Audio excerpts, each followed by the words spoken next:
Narayanam namaskritya naram jaiva narottamam devim saraswati vyasam tato jayam udirayet. Before reciting this Srimad Bhagavatam, which is the very means of conquest, one should offer respectful obeisances unto the personality of Godhead, Narayana, unto Nara Narayana Rishi, the supremmost human being, unto Mother Saraswati, the goddess of learning, and unto Srila Vyasadeva, the author. Om Jnana-timirandasya Gyananjana-shalakaya Chakshurunmilitam Yena Tasmai Shri Guruve Namaha. Shri Chaitanya Manobhistam Stapitam Yena Bhutale Svayam Rupa Kadamayam Dadati Svapadantikam Vandeham Shri Guru Shri Yuta Padakamalam Shri Gurun Vaishnavamscha Shri Rupam Sagrajatam Sahaganara Gunatanvitam Tam Sajivam Sadvaitam Savadutam Parijana Saitam Krishna Chaitanya Devam Shri Radha Krishna Padan Sahagana Lalita Shri Vishakanvitamscha Hey Krishna Karuna Sindhu Dinabandhu Jagatvate Gopesha Gopika Kanta Radha Kanta Namostute Tapta Kanchana Gorangi Radhe Vrindavaneshwari Vishvabhanu Sute Devi Pranamami Haripriye Vanchakalpatarubhyascha Kripasindhubhya evacha Patitanam Pavanebhyo Vaishnavebhyo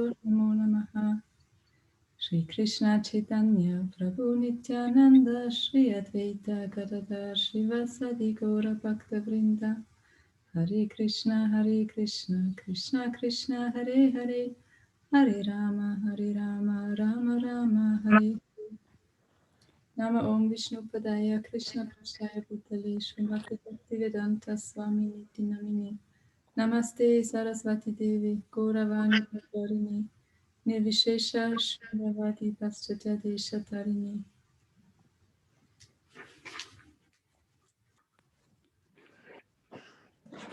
So in the past 48 hours, I gave many classes in my head.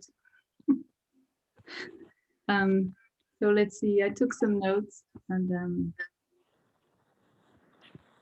yeah, the context. So it's at the beginning of creation. Brahma, Lord Brahma, he's seeing Krishna face to face. Krishna shook his hand, and Krishna is speaking to Brahma. So this is the verse we're reading. It's one of the verses that Krishna speaks to Lord Brahma. So we'll read the verse. Srijami tapasa vedam. Srijami tapasai vedam. Srijami tapasa puna. Rasami tapasa puna. Varmi tapasa vishvam.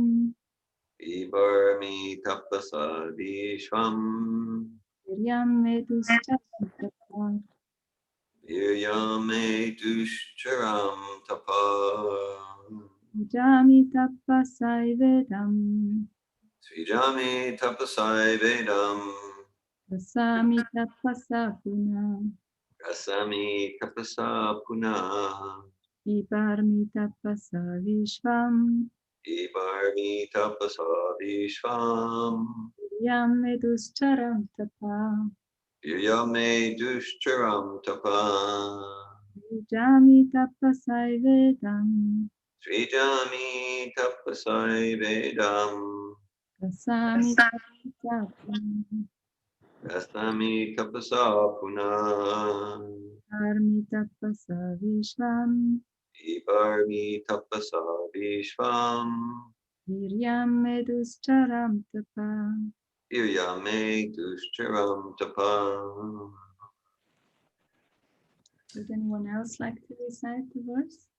Srijami tapasai vedam. Srijami tapasai vedam. Rasami tapasa puna. Rasami tapasa puna. Vivarmi tapasa vishvam. Viparmi tapasam. Iryame dushcharam tapa. Amme dushcharam tapa. Ejami tapasai vedam. Srijami tapasai vedam. Rasami tapasapuna. Rasami tapasa puna. Parmi tapasa vishvam. Viparmi tapasa vishvam. Viryame dusharam tapa. Viryam dushcharam tapa.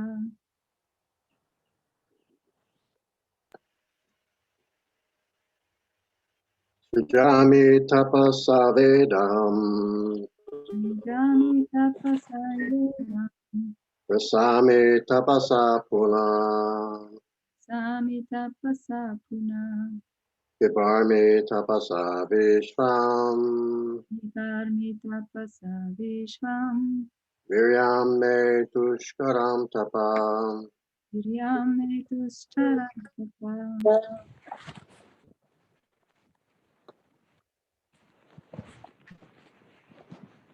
Anyone else?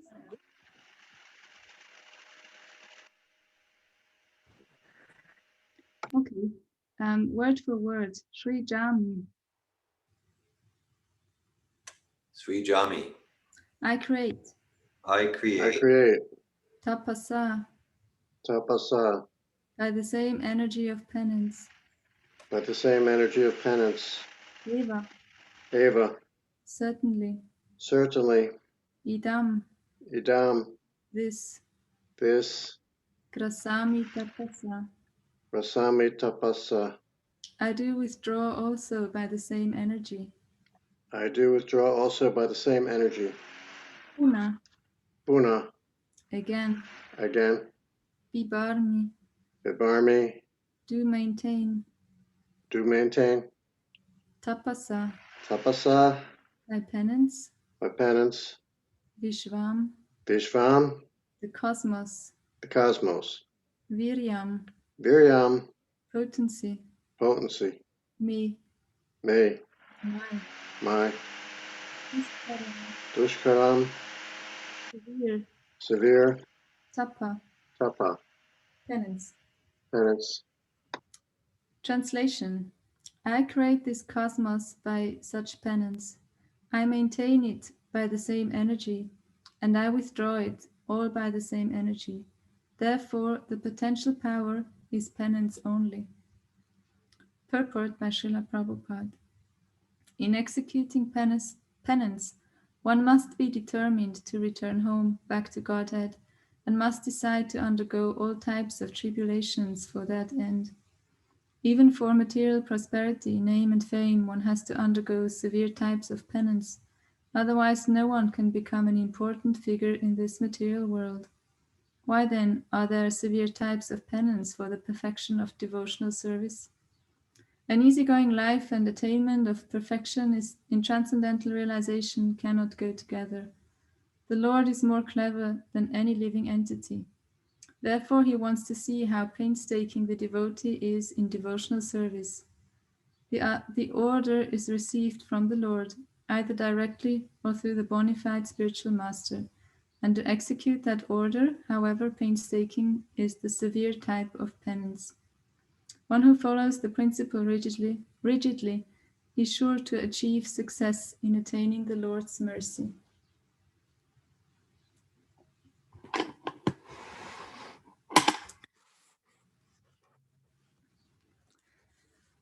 So, tapa, I did some research.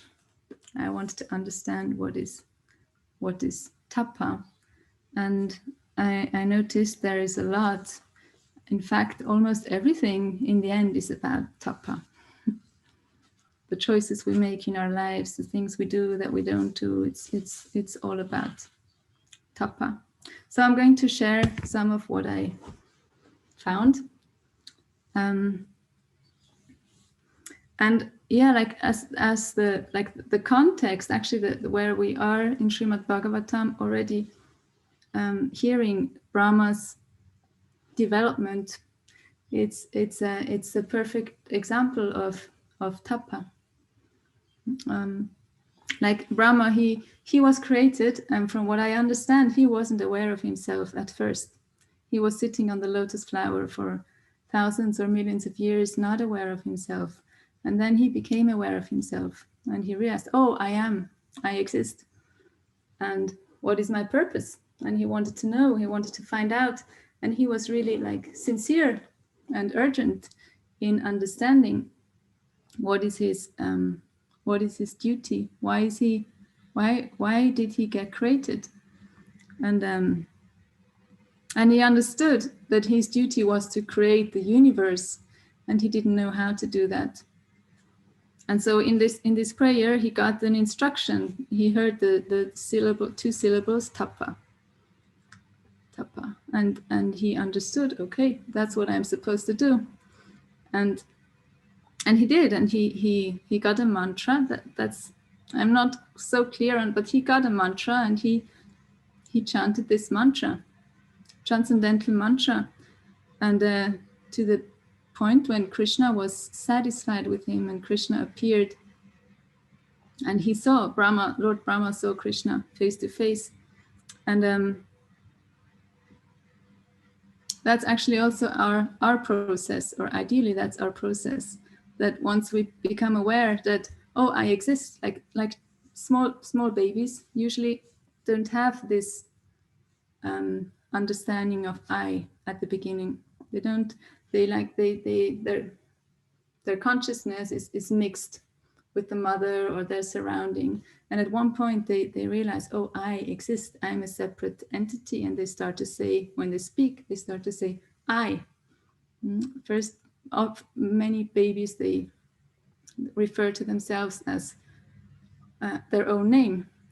Anit is speaking now, yeah, and then they come to this consciousness of, oh, I, that's me, I'm a separate entity. I have my own thoughts, my own feelings, my own actions, my own willing.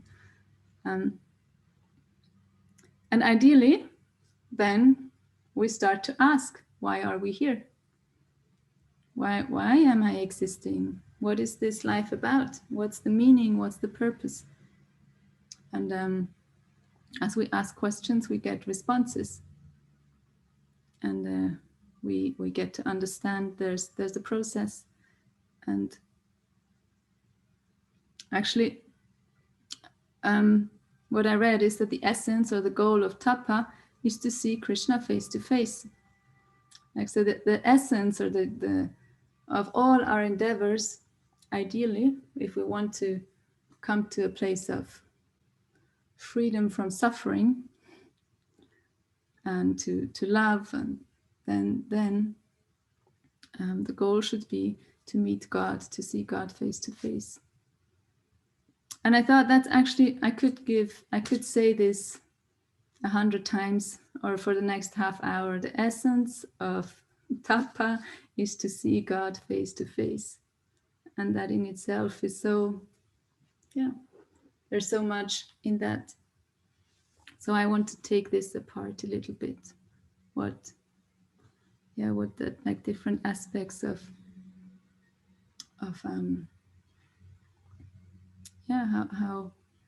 how do we come even to the place of wanting to see God face to face?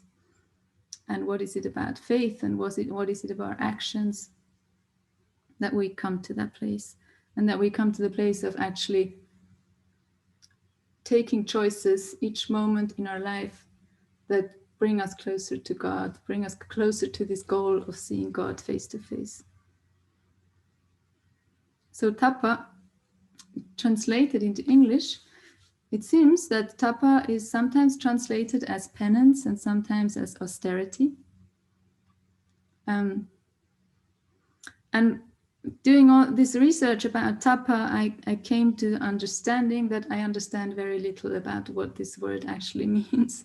It seems like very, very broad and very deep and very many different meanings. Just in the verse, Krishna says, I create this cosmos by such penance. I maintain it by the same energy. And I withdraw it all by the same energy. Therefore, the potential power is penance only. So penance, it's a force, it's an energy, it's a power, and it's also an action. So the English words penance and austerity, and also when I translated it into German, there are different meanings. And austerity,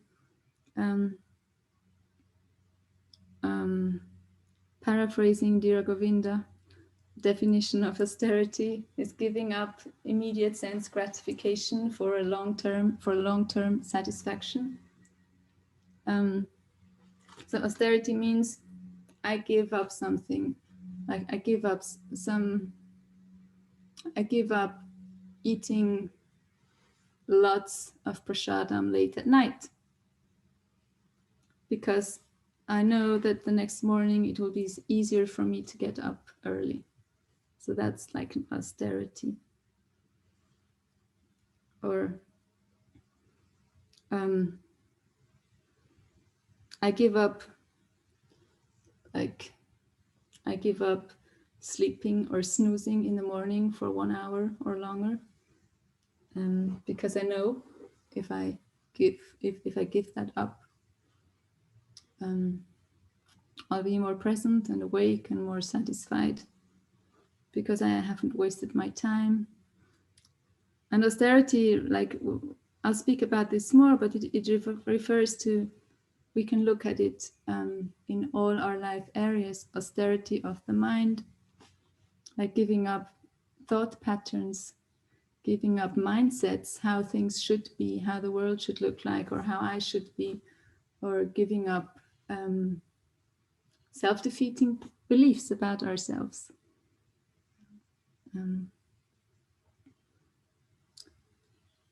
Or austerity in speech, austerity in our actions. And then there's penance, and penance, what I understand is it includes some understanding or some realization, oh, I did something that separated me from God.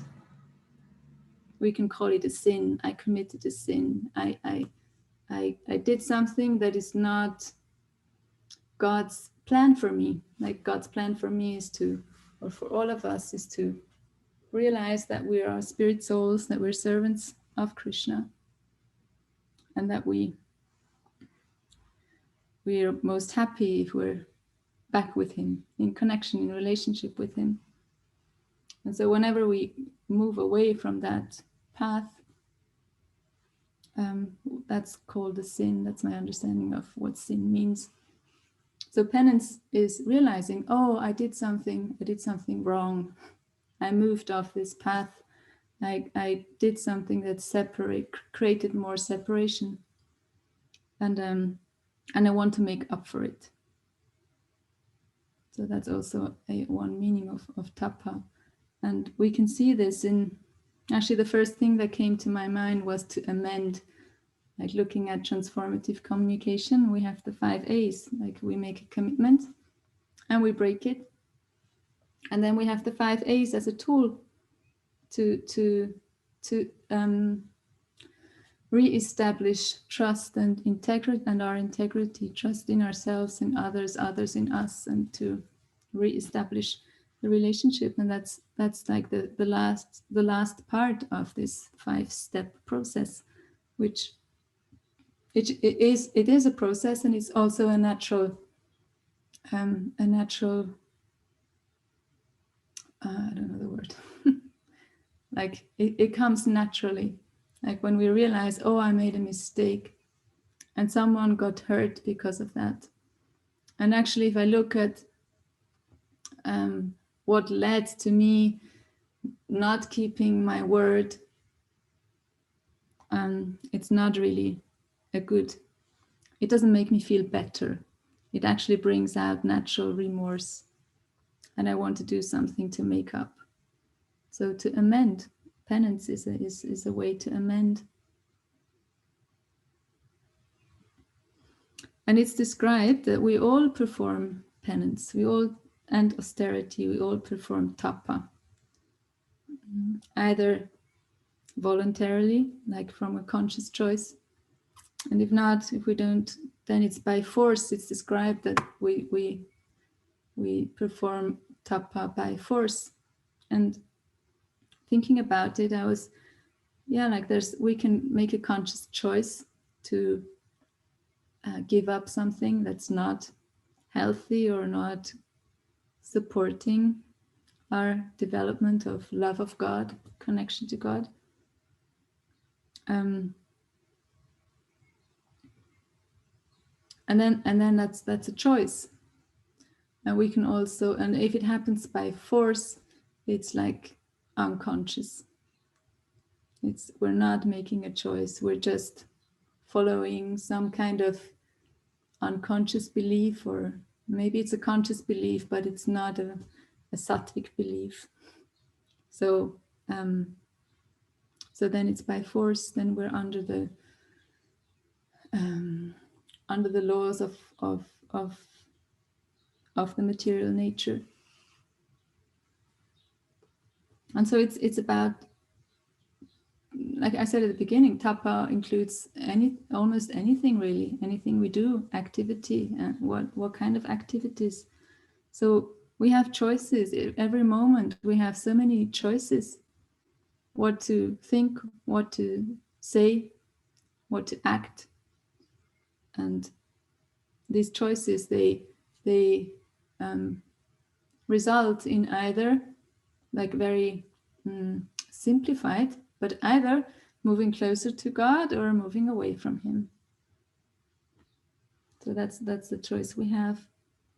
And in Bhagavad Gita and also in Srimad Bhagavatam, there's so many descriptions of or advice, guidelines, how to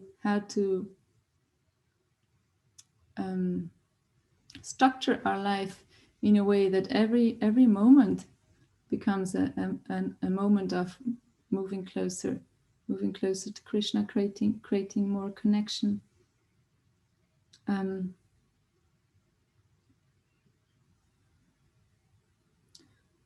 So it's described, like in chapter 7, for example, of Bhagavad Gita, that tapa can be performed in eating, sleeping, mating, defending. So all the activities that every living entity or every conditioned living entity performs: eating, sleeping, mating, defending.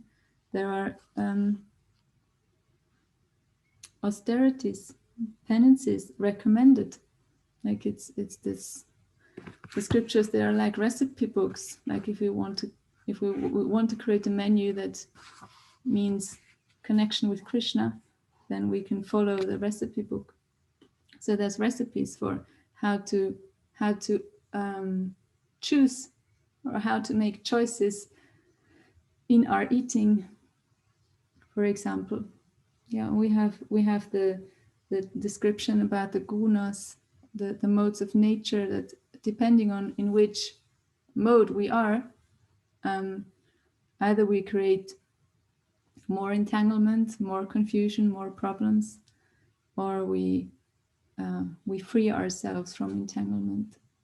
So that's we can influence that by the choices we make in our eating. Do I eat food in tamas, or in rajas, or in sattva? And the same goes for sleeping. We can sleep too much. We cultivate tamas. We can sleep too little. We cultivate rajas, or we sleep in a moderate way. And that's sattva. So we can actually go through each of the activities we do as human beings and make choices to choose sattvic activities, sattvic surroundings, sattvic. Eating, that it's one thing to eat with the stomach, but actually eating, or we take in so much also through our eyes, what we see, through our nose, through our ears, through the skin, through all our senses. They take in information, and we can make choices. What we want to surround ourselves with, what we want to be influenced by, and that's going to influence our actions, our our either moving closer to Krishna or moving away from Krishna.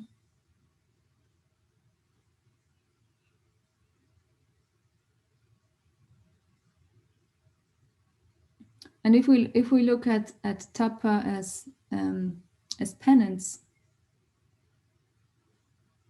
then we can see that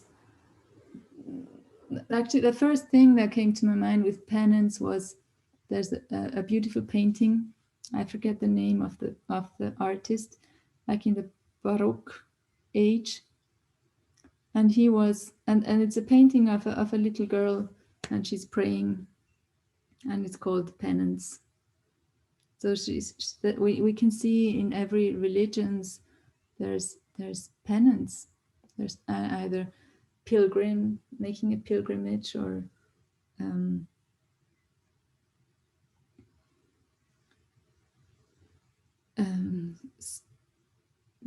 saying like in Catholic Church, saying the,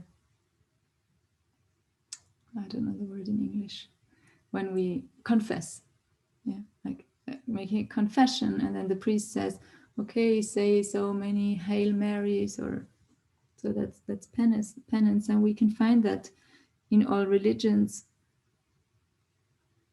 And what the aspect that it is added here that I did not find in Christianity, that's the religion I grew up, was that there's also transcendental penance, transcendental austerity, transcendental tapa. And that's what Brahma performed. Lord Brahma, he chanted a true mantra with the names of God in it, and that's transcendental tapa.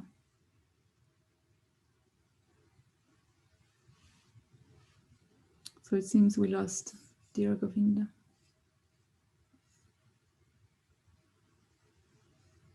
Which is strange. So you still hear me? Yes. Okay.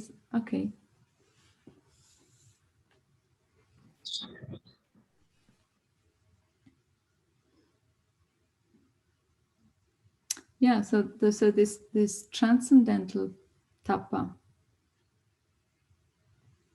and actually in Bhagavad Gita, also in the 7th chapter, Krishna says, I am the penance of all ascetics. I am the penances of all ascetics. So, and Prabhupada describes that Krishna, every penance is Krishna in one form, in one energy. Like there is, and he gives the example that there is taste, like there is taste in everything, and then there are different flavors.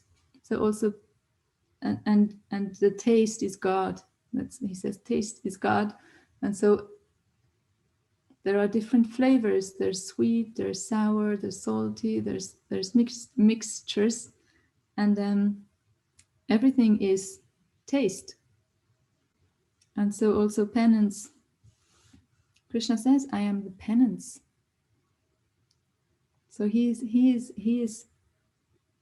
and he's saying that there's no difference between penance and him. So there's penance in different modes, and then there's penance in transcendental penance, which is non-different from God, non-different from Krishna. And I'm repeating this, and while saying I understand that it's beyond my understanding. What does that mean? Penance is Krishna. It's non-different. So Bhagavad Gita also describes that tapa without Krishna is, it doesn't say a waste of time, but that's my summary. if we perform any kind of austerity or penance or yagya, also any kind of tapa, and there's no Krishna in it, there's no connection with God, it's not about moving closer to God, then it's a waste of time. It says, Bhagavad Gita 17:28 says, anything done as sacrifice, charity, or penance without faith in the Supreme is impermanent. It is called asat and is useless both in this life and in the next. So we all perform some kind of austerity, even if we, it's Prabhupada says, even someone who wants to get do something extraordinary, get a lot of fame and appreciation, he needs to perform austerity. Like if someone wants to become a doctor, it's quite a severe education, a study. It means studying a lot, and here it's 4 or 5 years just studying, and then it's 10 years working at hospitals, 60, 70 hours per week, and it means giving up a lot and just focus on these studies. So Prabhupada says everyone is performing austerity, and actually it's just temporary. It's just asat.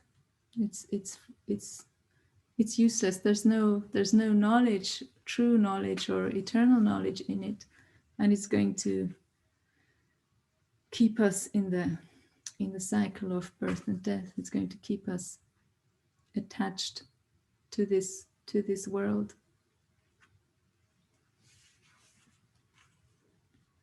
And chapter 17 in Bhagavad Gita is all about tapa. It's all about austerity and penance and charity, sacrifice.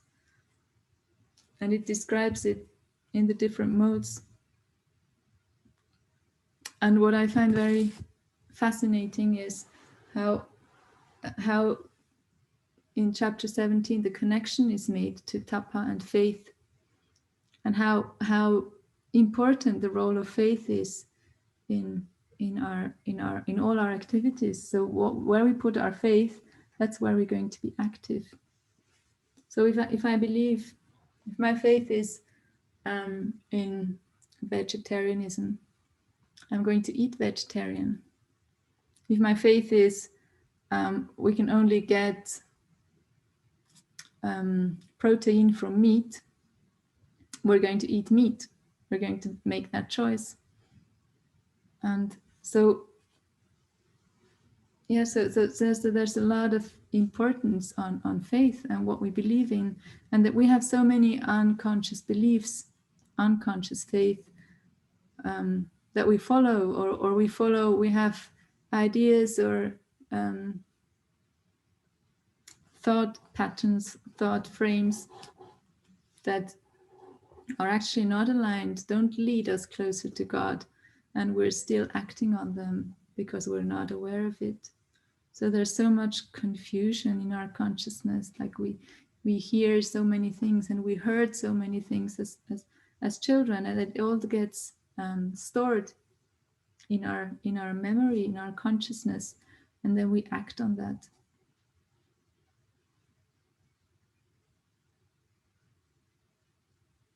And Prabhupada also makes the connection that like our faith, it's to work on our faith is really helpful. It's really helpful if we get clear on where our faith is, where we want to put our faith, because then our actions are naturally going to follow. And how to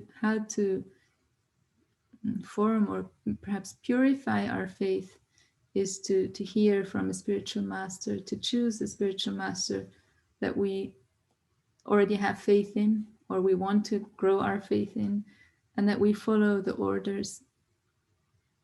And it's often compared to like, and I have done a lot of personal research about doctors, for example. So like when we have health issues, there's so many different systems of healing, and they can look very, very different. Like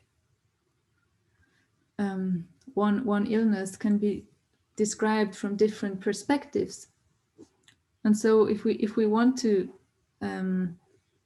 get cured, it's important that we choose one doctor and we follow the instructions or the prescription of that doctor. And it can get like messy or counterproductive if we choose just a little bit from this doctor and this doctor and this doctor, and then the medication it could have they could not go well together. There could be reactions and new suffering because the medication doesn't go well together. So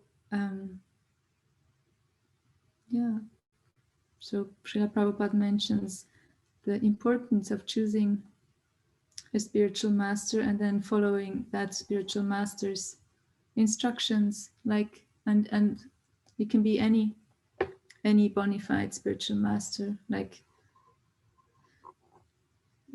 there's this conversation between Srila Prabhupada and this disciple, and when they ask him what happens to the Christians, I'm not actually, maybe I'm confusing different conversations, but it's where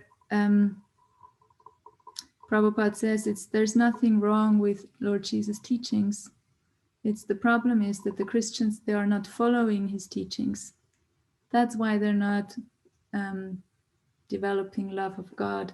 It's not because of Jesus and his teachings. It's because the disciples, the students, the followers, they don't actually follow. They don't follow the instructions.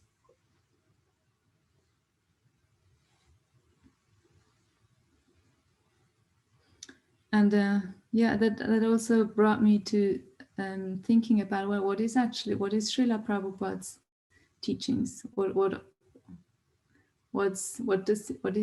guidelines is he giving me?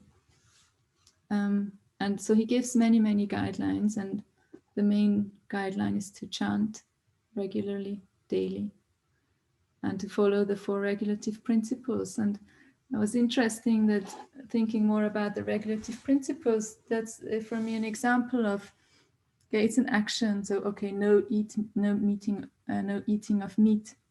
That's like an action. It's very, but behind this action, there's a lot. It's about compassion and non-violence, and that has so much depth. So I can give up eating meat, like superficially, and it's a beginning. And actually, it's about a lot more. It's about, when I look at, okay, compassion, non-violence, there's so many areas where I see myself committing violence. I don't eat meat, but I, just taking the car and driving somewhere, I kill living entities. So I commit violence by thinking of my neighbor in a negative way or in a judgmental way. That's a form of violence. By not speaking up when I see violence happening, that's also a form of violence, also contribution to violence. When I'm actually, if we look at the definition of non-violence, whenever we're hindering someone or not supporting someone in self-realization or God realization, it's described as a form of violence. So how much violence do I commit in my life? So tapa is, yeah, for me that's a tangible example of how tapa is very deep and has different layers, and it's about action, and it's also about an energy and about an essence.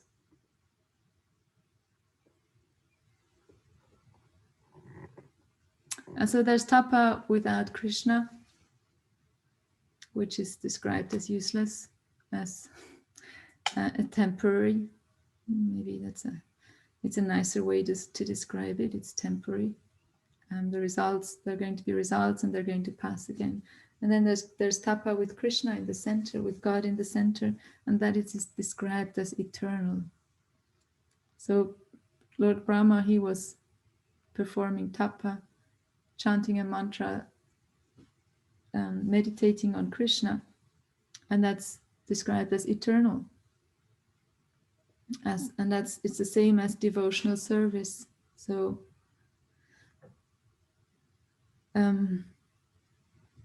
it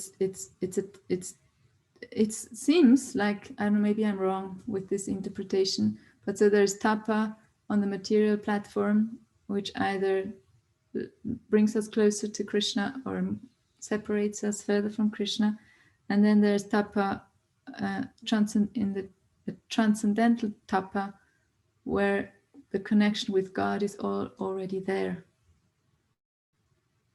So chanting the names of God is a form of tapa, and it's devotional service, and the names of God are not different from God, so the connection is already there, which doesn't mean I realize it.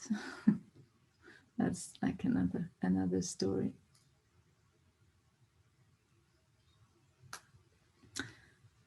So I'm in my own reading of Srimad Bhagavatam. I'm in the 6th canto, and so Srimad Bhagavatam, there are like 10 topics described, like the first creation, the second creation, and I don't know all the topics, but the 4th topic is shelter.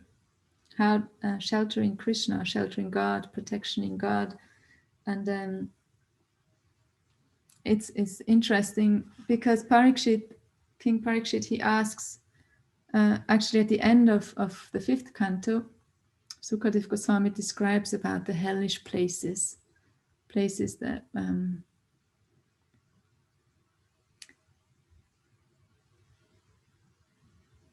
I'm feeling distracted because there are more and more people leaving, so I'm thinking perhaps it's very boring what I'm sharing. No, Len, okay, at least someone is interested. Hey, Hare Krishna. Hare Krishna. I just want to say hi. I'm listening and taking care of like kids and stuff this morning. Okay. I love your classes. I don't know what's happening. I imagine Dear Govinda had power go out because I don't think he would just leave. Okay. You know, unless he had an appointment, but I'm pretty sure he would be here.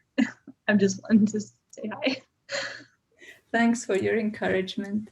So I'm going to continue. Okay. So Sukadev Goswami, he describes these hellish places, and they're really, really hellish. I was glad when they were over, the descriptions.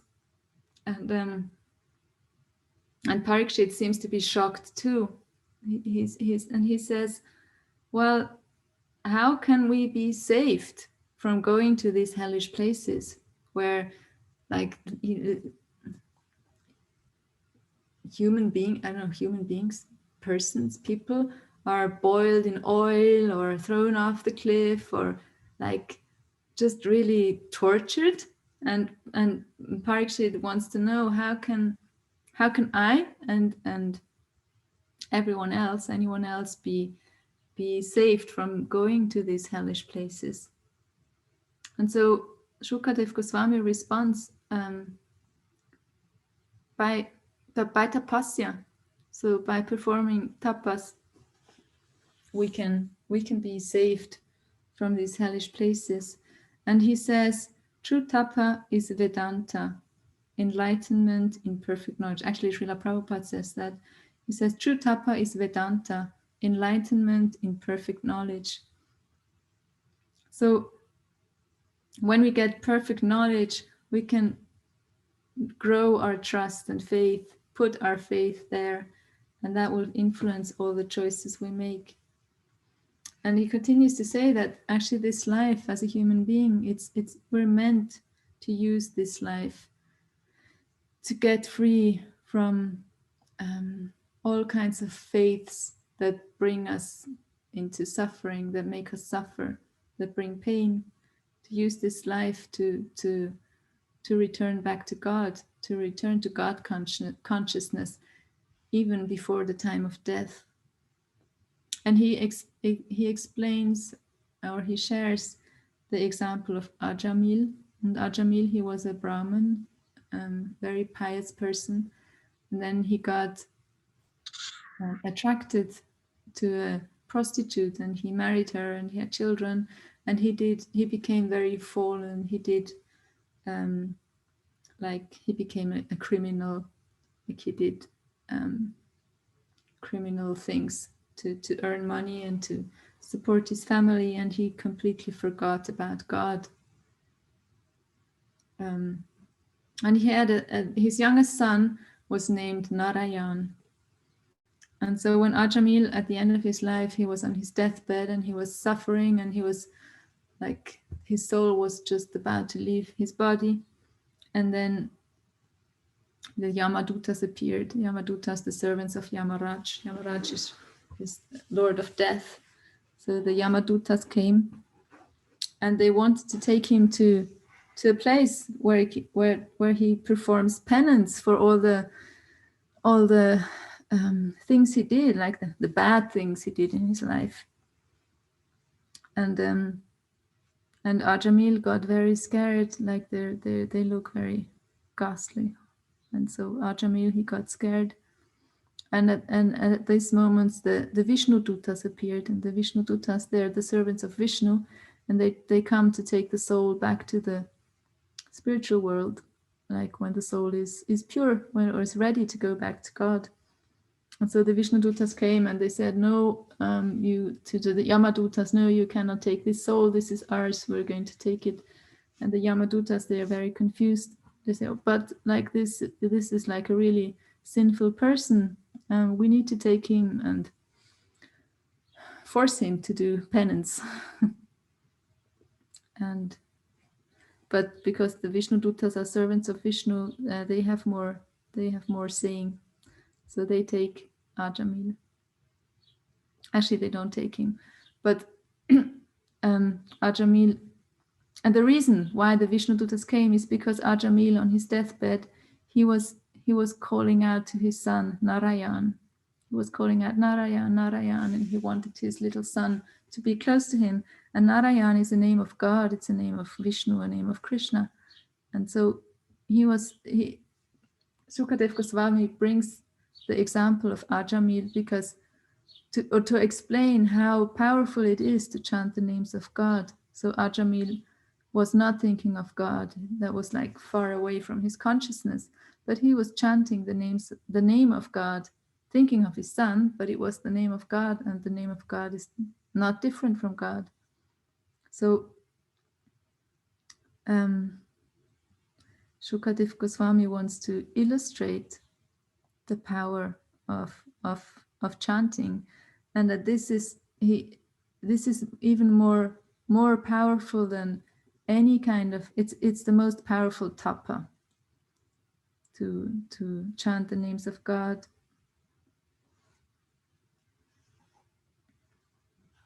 And it's explained in this at the beginning of the sixth canto. It's like, if you want to know more about tapa, then read it. There's so much information there.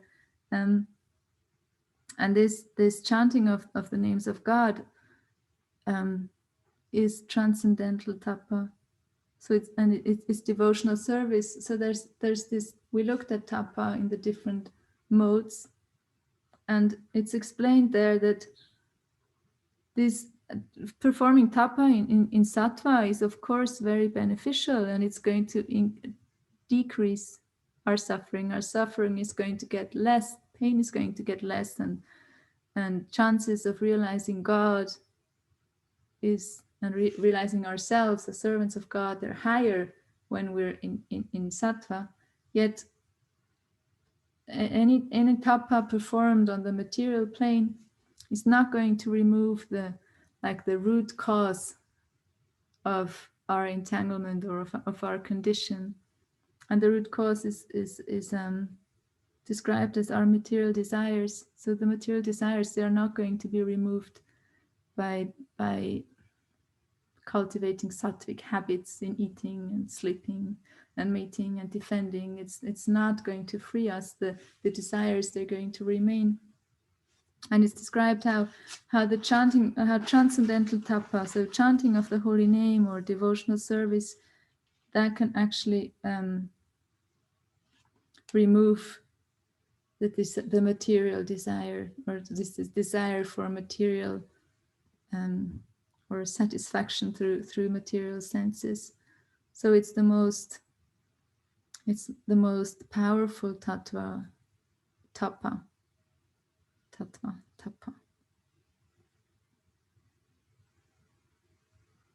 And that's like what we cultivate, or what we get from Srila Prabhupada, how important the chanting is. And it's a form of austerity, and it's a form of penance, and it's a form of sacrifice. It's a form of charity also. So by chanting, we give up a lot. Like we give up time that we could use for other things. We give up thinking about how to get some kind of satisfaction from a certain kind of action or person or whatever. We give up our idea of who we are, or who we should be, or how we should be. In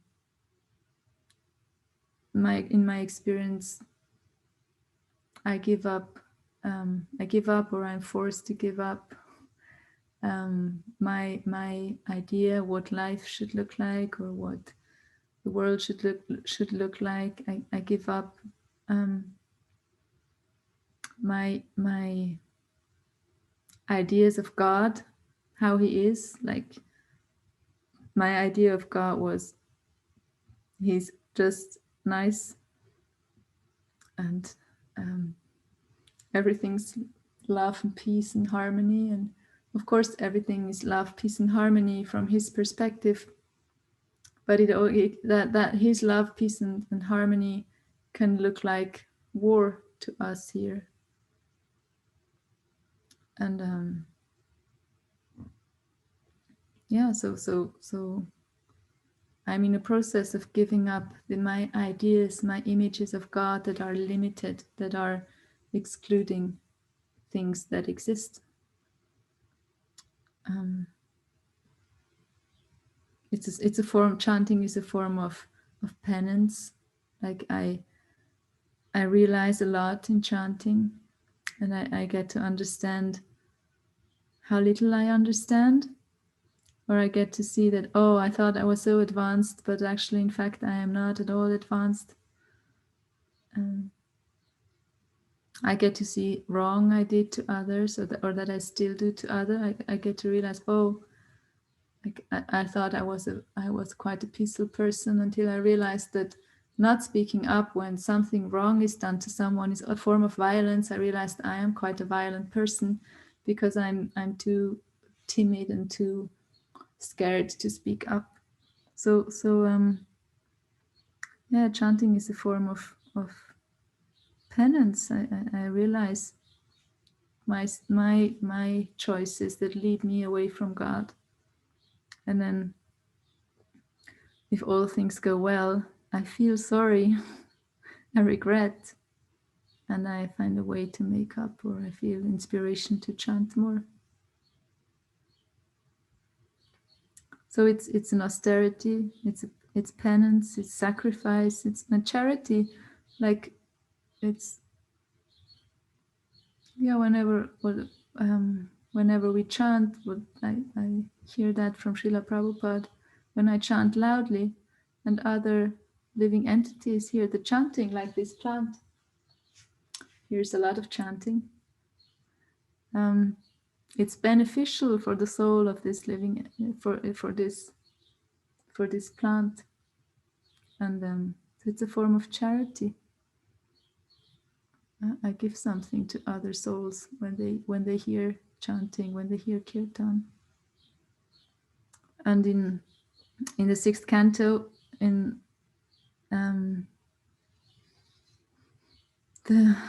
31st verse of chapter 3, Shukadev Goswami says, Sankirtan is the most auspicious activity in the whole universe.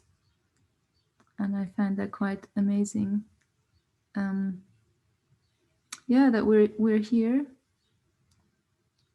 What the fact that we're all here hearing about Krishna, hearing about Srimad Bhagavatam, means that we have performed a lot of austerities and penance and sacrifice at some point in our life's journey.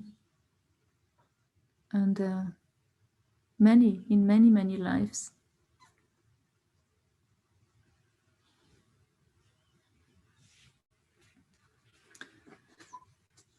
Yeah, so that's I'm at the end of my notes.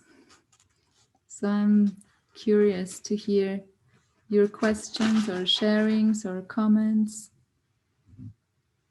or just what's happening for you. I invite you to a discussion. Hello, Yes, hello? this is Daru Highball. Hello, Daru. Just wanted to, you were telling the story of Jamil, and amazingly enough, I just wanted to say, I don't know if you've experienced this, but I've been surprised that actually, many, because we're actually conditioned souls who, this is not like our first life. We've been here millions of lives to still be around in Kali Yuga, So we're kind of lowest of low, all of us. And, people just hear the story, but they completely miss one of the major facts of it. And what we do, all of us, is we take, oh, well, that's cool. Because even if I fall down, I'll just say Krishna and I'll save myself, And I always got that as a back pocket savior, if I leave the movement or don't quite do everything I was supposed to do. But actually, you have to, as I say, before you read the story, read the lines, before you read between the lines, read the lines. And the lines is that, as you said, the Vishnudutas did not take a Jamil. They made him go back to the material world. You know what I mean? This is the key point. Yeah, he got the benefit of saying, what's his son's name? What's his name? He said, what was his son's name again? Narayan. Yeah, Narayan. Said Narayan, but it didn't mean, okay, so he was safe from going to being ripped apart by the Yamadutas, but he had to come back and repurify himself. That's the key point. So people don't catch that. I mean, a lot of Hindus particularly, more cheating, boy, those guys are really missing it. But even devotees, we miss the point that it's not enough to just you name your kids Narayan or whatever, or call out. Even if you chant out Krishna, you're not even thinking of Krishna. Think, oh, I'll be saved if also that way. No. Yeah, you'll be saved, but you will have to, you have to get completely pure to get out of this world. As a Jamil also had to come back and purify himself before he could be taken back by the Vishnudutas. That's a key point that a lot of people, even devotees, miss. What to speak of non-devotees. You know what I'm saying? Yeah, thank you for sharing this point. I didn't share the end of the story of Ajamil. Yeah, that like you're saying that it's not enough. It's not just, oh yeah, we can do whatever we want at the time of death. We can say Krishna and then we're back. Like the purification is also important. And Ajamil, the Vishnudutas, they didn't take him back. Like Ajamil, he stayed in his body, and he went to some holy place, and he performed austerities. He chanted and he purified his existence. And then when he was completely pure, the same two Vishnudutas came back with an airplane, and they took Ajamil back to the spiritual world. Thank you. Yeah. Thank you, Also, one other thing was that I don't know, it sounded like, now I may be wrong, but well, you're kind of like having a little bit of wondering about tapa. And it just sounded to me that my thought was that like the well, just distinguishing. I thought even in the 18th chapter, Krishna talks about, the three modes of whether it be charity or whether it be whatever, food. And similarly, I think there's a section on tapa, isn't it? Among those, pretty sure. Even there's three modes of tapa. And so it's not like that all tapa, obviously everything's Krishna, you could say, because everything's Krishna, whatever you do, whether you kill somebody or whatever. But ultimately, where do you qualify it in as transcendental or a mode of goodness, whatever? That's all due. That's a whole, that's where all the levels are. It's not just tapa is Krishna, everything is Krishna, but whether it's to know that it's transcendental tapa versus mode of goodness or ignorance, that's obviously, well, that's the key thing we all have to aim for in our thoughts and where we're heading, where we consciously are thinking. So, yeah, I mean, tapa, because as you said, well, everyone's doing tapa to become a marathon runner, or even that could be a nice thing to get in shape. But my God, how much tapa for that? Is it worth it? I mean, is that really going to affect the world? Anyhow, anything you do, you got to do tapa. So aim it toward Krishna is the real thing. But I was just saying that it's just, I don't know, it sounded like you might have been like a little stuck in, well, this tapa, everything's tapa, and everything's Krishna. But it's, well, you mentioned it also, but I'm just saying, even Krishna just specified that we should go for the there is modes of it, and we have to go for the highest, which is transcendental. Anyhow, I don't know if that helps at all, but I just was thinking that as I heard you earlier. Does that make any sense at all? Well, what I understand is that you're bringing out this point of transcendental tapa. That's where we want to aim at, and that, yeah, tapa is Krishna, the penance, like that's his energy. And what I understand from you is that, yeah, like everything is Krishna, that's true. And at the same time, we want to make distinction. Like there's the external energy of Krishna, which is the three modes. And that's not where we want to put our focus. We want to put the focus on the internal energy, on Krishna, on transcendental tapa. Is that what you're saying? Yeah, right. It's not like you had even like, well, I don't know, that's okay. It's just, you said it in a way, it's just that I just want to focus on, well, everything has its whatever it is, whether it's food, as I said, or any action. It's a question of not just doing it or whatever, but what is the consciousness behind it? So, because tapa could be anything, but I mean, anything you do could require tapa. But anyhow, that's all. I just want to throw that out. I mean, that's all. Nothing special. Thank you. Thank you, Daru. Len.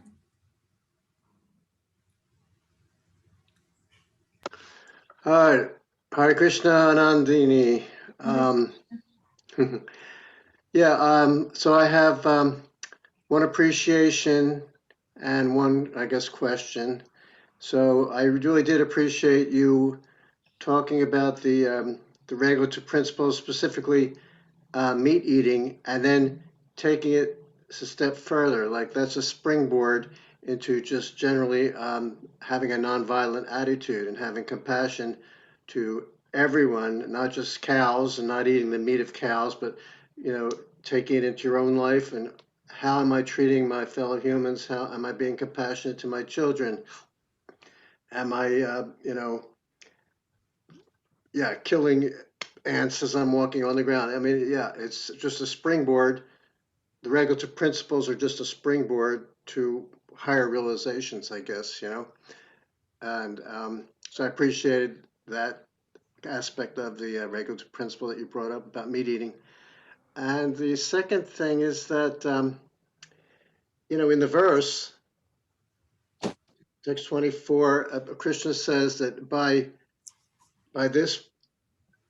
such I create the cosmos by such penance. So he's talking about Brahma's penance. Brahma's transcendental penance is so powerful that it gives Krishna power to create the whole universe and to maintain it and to annihilate it. So that's kind of amazing that Brahma's penance, not only is it benefiting Brahma, but it's benefiting Krishna. You know, it's giving Krishna. I mean, Krishna is saying it. Therefore, potential power is this penance. So that get me wondering. Well, what about our penance that we're doing? Does that help Krishna too? I know we're not doing transcendental penance like Brahma, but so when we're chanting Hare Krishna, I know Krishna likes to hear his names. He likes that. But are we actually contributing to Krishna's power to create, maintain, and annihilate by our own penance? In other words, see what I'm saying? Not that we're like Brahma, but kind of in that same direction. I'm kind of wondering, yeah, I know Krishna likes it, that we're chanting his names, but maybe it's giving him power too, like Brahma is giving Krishna power. I don't know, just throw that out there. What do you think? Well, I think it's a very interesting question. And thought. And yeah, what comes to my mind that you know we are all in a very small way, we are creators too. So like we create our life, for example. And what I understand is that when we're chanting, this is also transcendental tapa, as Lord Brahma. Mm. So it is transcendental, even if we're, you know, if our consciousness is somewhere else or clouded or whatever, the tapa itself is transcendental and it's not contaminated by our contamination. So yeah, so I guess, you know, like I know that I create a different life now with chanting in my life than I did 20 years ago when I had no idea about chanting and I didn't chant. I created a very different life. I was suffering a lot more than I am suffering now. And I treat my body, my fellow human beings and living entities, I would say with more care or more love than I did then. And I don't know, yeah, Krishna says like when we torture our body, he says in Bhagavad Gita, when we torture the organs in our body, we're actually torturing super soul. Mm. So Wow. by being more compassionate and loving with others, Krishna is pleased. That's what I understand and what I like to trust. So that comes to my mind. I don't know, maybe others have something to add. Thank you for class, Anandini. Thank you, Len.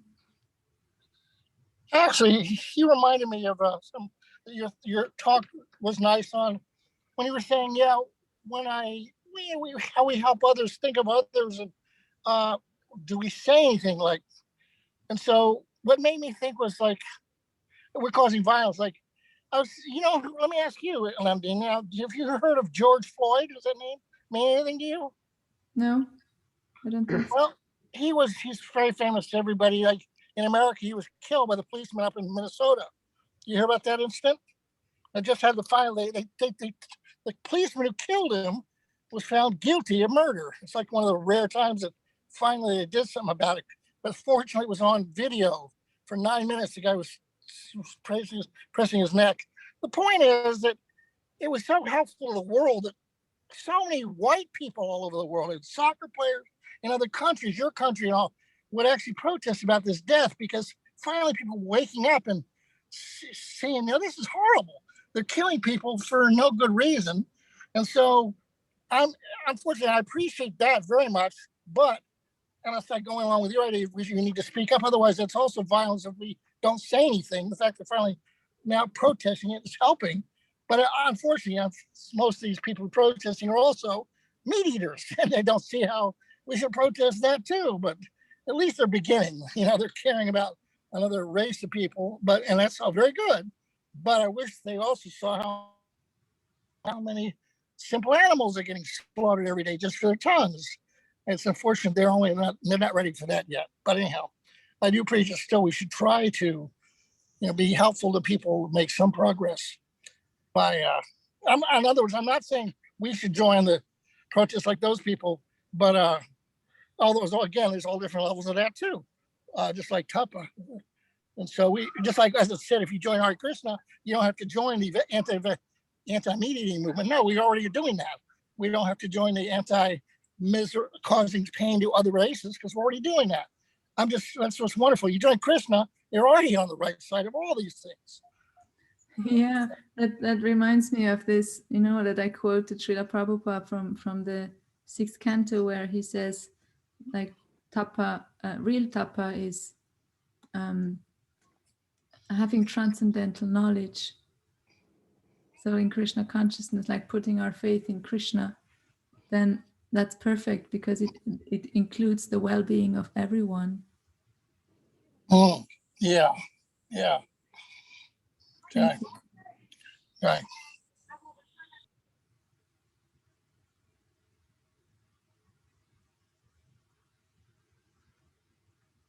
Anything else?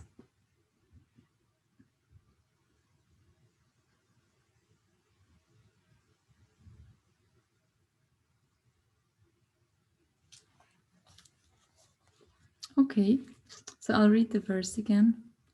I create this cosmos by such penance. I maintain it by the same energy, and I withdraw it all by the same energy. Therefore, the potential power is penance only. Srimad Bhagavatam ki jai. Srila Prabhupada ki jai. Hare Krishna. Hare Krishna.